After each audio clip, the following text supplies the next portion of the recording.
Bear markets make people a lot of money, they just don't know it at the time. This comment by Shelby Davis could not be further from the truth if you're an average investor these days.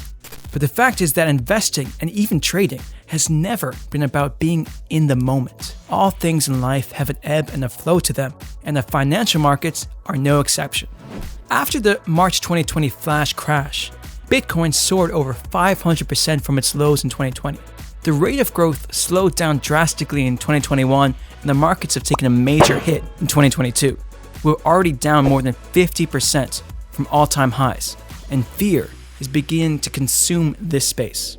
In my opinion, the fear has only just begun. It will take several months before we see the full extent of this bear market. In this video, I'll explain why, rather than being afraid of the bear market, you should embrace it. I'll also provide you with some tips on how to profit in this market. Before I go into the meat of the matter, I wanted to quickly explain why I believe we're in a bear market in the first place, as I know many of you still believe we'll hit 100K plus before the end of the year. Number 1, the collapse of Tether. Tether Limited, although claiming to be a stablecoin supplier, is unlikely to be able to back all Tether in circulation with US dollars. Furthermore, it is an unregulated, opaque institution that has already been penalized by financial regulators. Tether is often used as a parking place for high-frequency traders.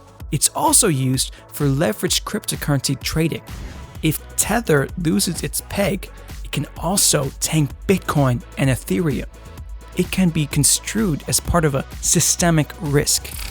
In a recent speech to the Senate, Jerome Powell stated that he was aware of the Achilles heel of the whole crypto business, which is Tether. He also hinted at a new crypto and stablecoin legislation, ostensibly aimed at taming the market's most notorious scams. Bitcoin will cease to pump when Tether is gone. The Federal Reserve isn't the only one who wants to control Tether. Almost every major regulator in the world has given a warning. There is definitely a possibility that they will be shut down or regulated out of existence in the not too distant future. 80% of the market is presently traded with Tether, and Tether being shut down will result in a liquidity crisis. Exchange exit scams, withdrawals and deposits halted, severe price drops, and complete chaos is to be expected. Number 2, Bitcoin futures ETF trap.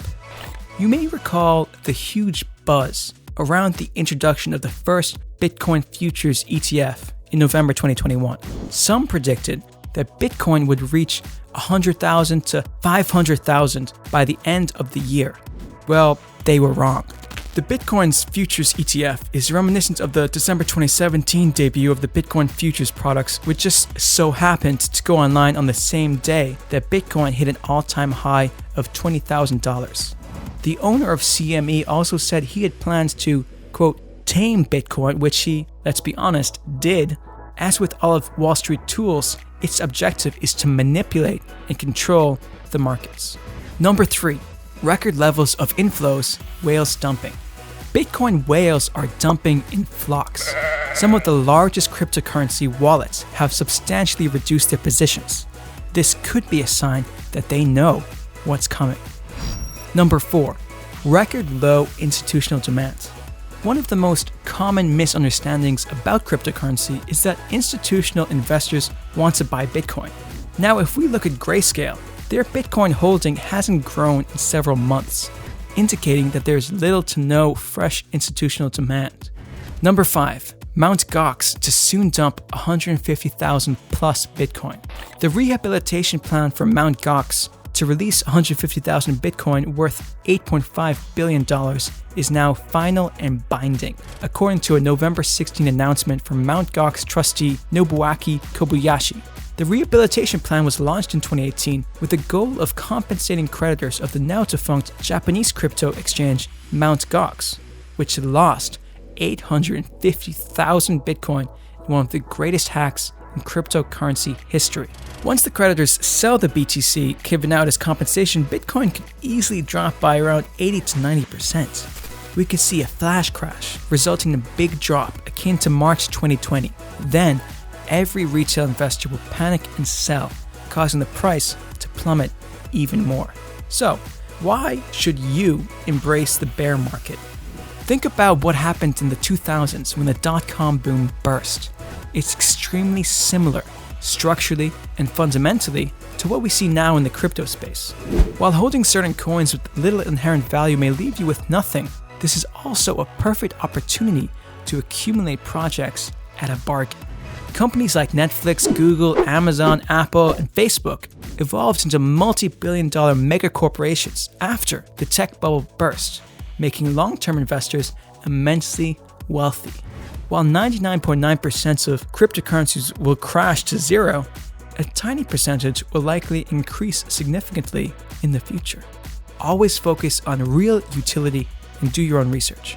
Also, the bear market flushes the toilet and halts fresh inflows of capital into shady crypto projects and encourages investors to focus on quality, where projects with real value will rise. That is a good thing. So how to make money in a bear market? Now, if you've made it this far into the video, I applaud you. Please hit the like button and subscribe to this channel if you found this video valuable. We promise to keep on posting quality content. Buying and keeping the most fundamentally solid cryptocurrencies and digital assets in a bull market usually results in a profit. In other words, it's always a smart idea to buy cheap and sell high. However, although there are few opportunities to go long in a bear market, the number of short options increases dramatically. But fewer traders understand how to trade in this kind of market situation, and even fewer are able to profit while doing so. Short selling, shorting options and future contracts, holding inverse ETFs, using prediction markets, and other strategies can all help you benefit in a declining market. Each of these approaches has its own set of advantages and disadvantages, so it's always a good idea to familiarize yourself with them before risking large quantities of money. Even if you are fundamentally positive to certain particular cryptocurrencies or the cryptocurrency sector as a whole, keep in mind that in a bear market, practically all cryptocurrencies would likely undergo a fall. As a result, trading on the short side when the opportunity arises might result in significant profits. Now, please avoid using high leverage. This can be seriously risky. You will likely lose everything if you aren't experienced with margin trading. Also, don't start shorting after we've dropped a lot, same as you shouldn't buy after we've pumped a lot. Now, if you feel down by thinking that we are in a bear market and you're not up to shorting the market, remember this: time in the market is more important than timing the market. When people first begin investing, I believe the vast majority, if not all investors, believe they can time the market to buy low and sell high. However, I've discovered that attempting to time the market almost always fails. Timing the markets is usually a bad idea for a regular retail investor. The issue with market timing is that you expose yourself to more potentially bad investing decisions. What I mean is that if you keep dollar cost average or DCA down if the market drops, your job becomes a lot easier. All you have to do is purchase low when you can, and that's it. So grab gems at a discount. While bear markets can be difficult for many investors and traders, they also provide the best chance to buy promising coins and tokens at rock bottom prices. Between 2018 and 2020, the great majority of cryptocurrencies suffered massive losses, with several losing over 90% of their value in only 3 years. Zooming in on Bitcoin, it has fallen from a high of over $20,000 to a low of about $3,000 since its peak. Despite plummeting by more than 80% in the bear market, Bitcoin has gone on to gain more than 2,000% in the subsequent bull market, breaking consecutive all-time highs. However, due to the psychological difficulty of acquiring an asset after such a large decline, few traders bought Bitcoin at or around this low point, and those who did probably didn't hold long enough to maximize their returns. Bear markets, on the other hand, are the perfect time to accumulate holdings in fundamentally solid cryptocurrencies if you have the necessary mental fortitude and a plan. But identifying which are simply suffering due to the prevailing bear market and which are seeing a permanent sell-off is easier said than done. As with any asset, historical performance isn't necessarily indicative of future success. But if a cryptocurrency has shown cyclic price activity and consistently rebounded stronger than before, it's a good sign. Always remember to play the field and make sure you're exposed to a variety of projects from other industries rather than putting all your eggs in one basket. This helps to compensate for any losses while also increasing your chances of catching a unicorn. If you enjoyed this video, please hit the like button to show your appreciation for our efforts, and consider subscribing to Profit Protection. I'll see you in the next video. Take care.